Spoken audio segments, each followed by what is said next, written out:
आपसे एक बहुत ही प्रेरक प्रसंग साझा कर रहा हूँ, जिसमें हमें प्रेरणा मिलती है कि हमारा जो मन है वो अद्भुत सामर्थ्य रखता है, अनंत शक्तिशाली है।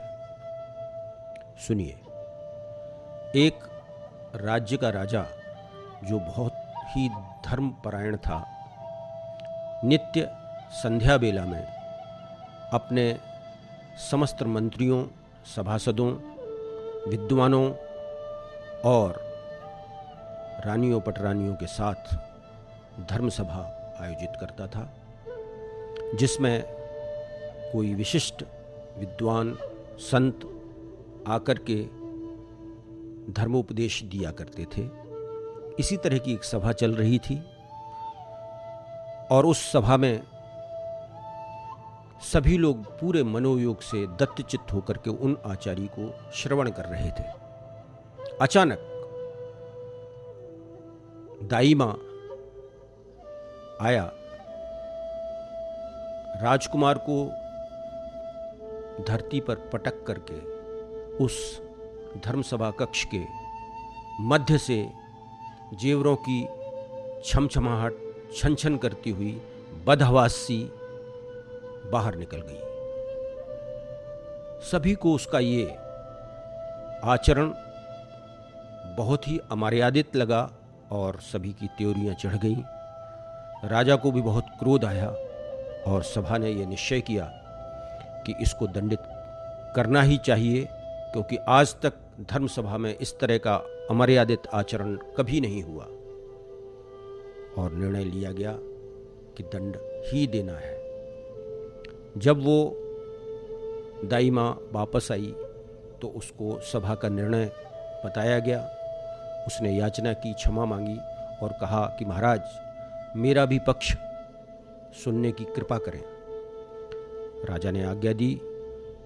उस दाई मां ने कहा कि महाराज, अगर कुछ पल का भी विलंब मुझे हो जाता किसी भी कारण से, तो महामंत्री के सुपुत्र जो छत से चूक करके और छज्जे पर लटक रहे थे,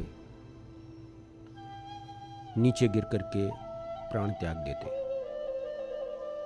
समय मेरे पास नहीं था और मैं जितनी जल्दी हो सकता था वहां पहुंची और वो मेरी गोद में गिरे और उनके प्राण बच गए।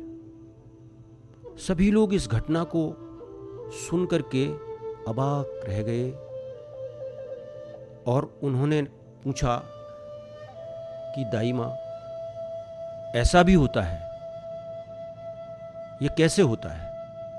दाई मां ने कहा कि महाराज, मैं तो अनपढ़ गंवार हूँ, मुझे ज़्यादा कुछ नहीं आता है।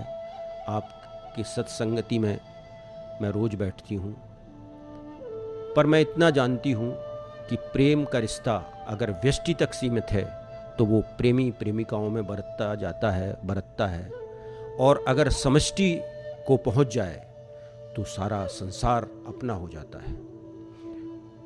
और वो सूक्ष्म संवेदनाएं, उसके प्यार की आवाज़ हम तक पहुंची और मैं वहां पहुंची और उनको बचा लिया। राजा ने कहा, इसको विस्तार से बताइए।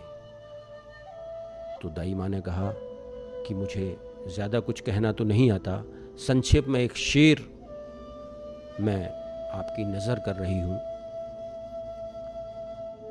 इस हरफे मोहब्बत का बस इतना फसाना है, इस हरफे मोहब्बत का बस इतना फसाना है, सिमटे तो दिले आशिक, फैले तो जमाना है। अर्थात ये जो व्यापार है, ये प्रेम और मन की अनंत शक्ति का द्योतक है। महाराज, इससे ज़्यादा मुझे और कुछ भी नहीं पता। राजा मंत्रीगण सब नतमस्तक थे। दाई माँ के समक्ष करवद्ध होकर के उन्होंने कहा कि माता, आप वंदनीय हैं।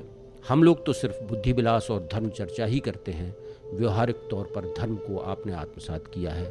मंगल हो, कल्याण हो, जय हो।